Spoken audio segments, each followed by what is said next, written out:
Fala, brava gente guerreira! Aqui é o professor Másio Miguel no comando do nosso podcast De Pernambuco para o Mundo. Nessa primeira temporada, intitulada De Quantas Revoltas é Feito um Pernambucano, vamos conhecer um pouco de nossa história. E o tema de hoje é... Guerra do Quilombo dos Palmares.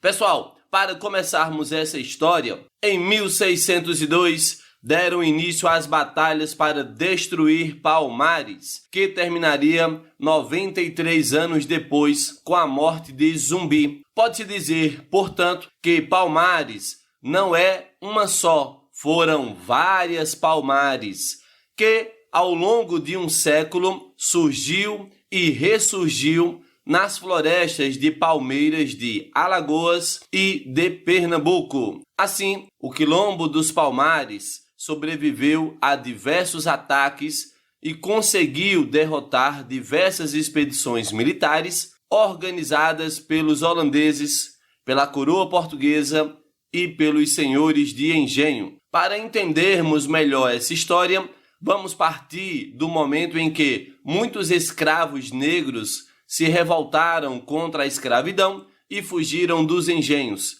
indo refugiar-se no interior. Organizavam-se em aldeias chamadas mocambos. Uma reunião de mocambos formava um quilombo. O Quilombo dos Palmares foi o maior quilombo do Brasil. Tinha sua sede na Serra da Barriga, no sul de Pernambuco, em terras hoje pertencentes ao estado de Alagoas, certamente formada por negros fugidos dos engenhos de Porto Calvo e das Alagoas. Era subdividido em outros quilombos espalhados em uma área estimada em 360 quilômetros quadrados, onde viviam 20 mil quilombolas, estendendo-se do paralelo do Cabo de Santo Agostinho até o Rio São Francisco. Os negros escolheram essa região para a formação do Quilombo dos Palmares porque, além de ser muito fértil, possuía um relevo acidentado, de difícil acesso. O nome Palmares se deve à abundância de palmeiras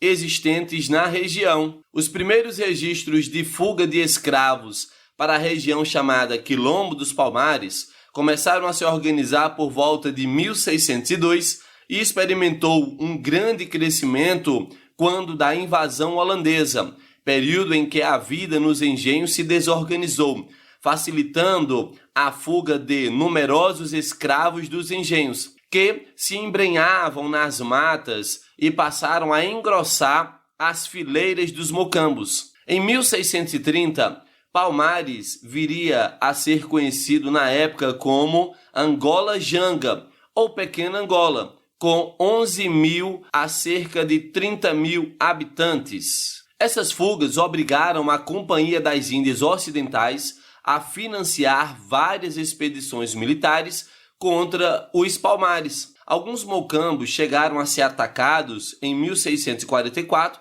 e 1645, mas não conseguiram abalá-los. Em 1637, uma expedição para atacar Palmares começou a ser planejada. Sabemos que os holandeses espiões foram enviados a Palmares para obter o máximo de informações. Em 1644, os holandeses decidiram atacar. Os espiões abriram espaço para o capitão holandês Rodolfo Barro e seu exército de índio tapuias vindos do Recife atacassem Palmares que, segundo os espiões, contavam com cerca de 11 mil pessoas na época. Em 1645, a expedição de João Blair, que era um especialista em ações de emboscada, perverso e implacável na opinião dos próprios companheiros, entrou na mata à procura dos mocambos para destruí-los. João Blair manteve um diário de viagem. Nele, conta a frustração de encontrar os mocambos vazios, abandonados há muito tempo ou recentemente abandonados. 2 dias caminhando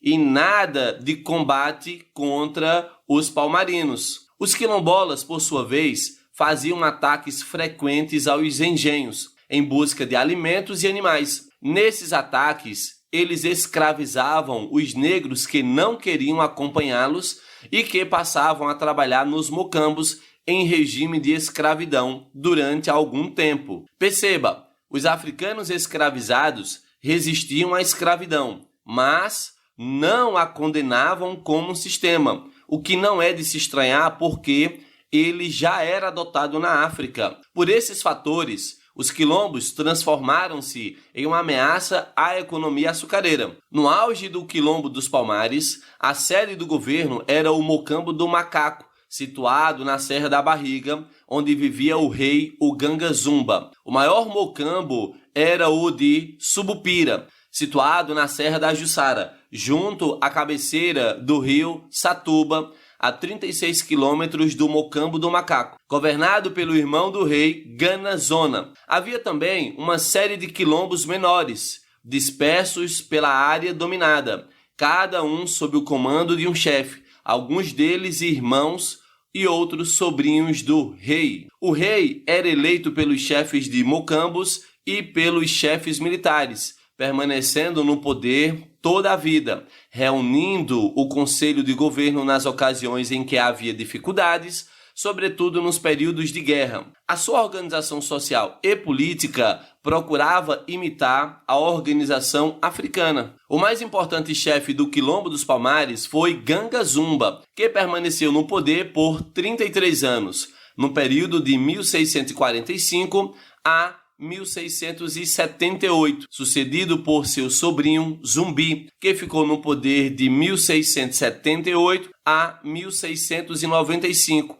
portanto, por 17 anos. Vale ressaltar que é difícil identificar cada uma das guerras lutadas por um ou por outro. Após a expulsão dos holandeses, em que os senhores de engenhos concentraram sua atenção na destruição dos quilombos dos Palmares, que para eles representava uma grande ameaça e era a causa de muitos prejuízos, realizaram a retomada dos cercos, destruindo e capturando diversos africanos escravizados. Após diversos ataques, o líder Ganga Zumba começava a perceber que a situação se encaminhava a uma derrota total. Ganga Zumba preferiu negociar sua situação para manter sua posição de sobrevivência. Em 1676, Ganga Zumba escreveu uma carta ao governador de Pernambuco, Pedro de Almeida, pedindo um acordo de paz. O acordo foi aceito. Ganga Zumba foi pessoalmente selar o tratado na cidade do Recife em 5 de novembro de 1678. Recebeu o título de mestre de campo, teve um local destinado para viver com seus companheiros,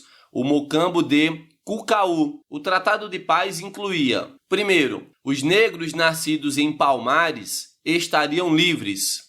Segundo, os que aceitassem a paz receberiam terras para viver. Terceiro, o comércio entre os negros e os povos vizinhos seria legalizado. Quarto, os negros que aceitassem a paz passariam a ser vassalos da coroa como quaisquer outros. Assim, Ganga Zumba devolveu os escravos que estavam em sua companhia e prometeu uma vida de paz e harmonia com os vizinhos.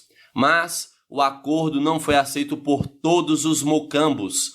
Houve uma revolta interna, justamente por causa desse item, isto é, os não nascidos em Palmares não estavam contemplados na paz e teriam de ser entregues aos senhores de engenho. Assim, chefiada pelo sobrinho do rei, Zumbi, decidiram manter a luta, ficando a situação para os colonos portugueses insegura e, por sua vez, também decidiram continuar a guerra. Zumbi ocupou o Mocambo do Macaco, centralizou em si as decisões e organizou a guerra contra os portugueses, que durou, em média, 15 anos. Já o destino de Ganga Zumba foi a morte por envenenamento. O governo de Pernambuco fez 6 expedições na tentativa frustrada de conquistar Palmares. Decidiram contratar, em 1693, um verdadeiro exército de sertanistas, sob o comando de Domingos Jorge Velho,